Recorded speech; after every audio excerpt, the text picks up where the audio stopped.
how to import OBJ in Blender. So that is what I'm going to show you guys in this super quick and easy tutorial. So let's get into it. So on our Blender, the first thing that we need to do is to open another project right here. Now, once you are now on your project, the next thing that we need to do is to go here on the top left corner of the screen and then click File. And then once you do that, look for Import, which is right here. So click that, and then you will see a bunch of files that you can import into your Blender. But since we want to add an OBJ file, let's look for OBJ, which is right here.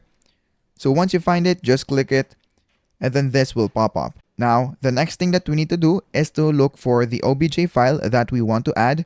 So just go here, and then let's say, for example, that we want to add this file right here.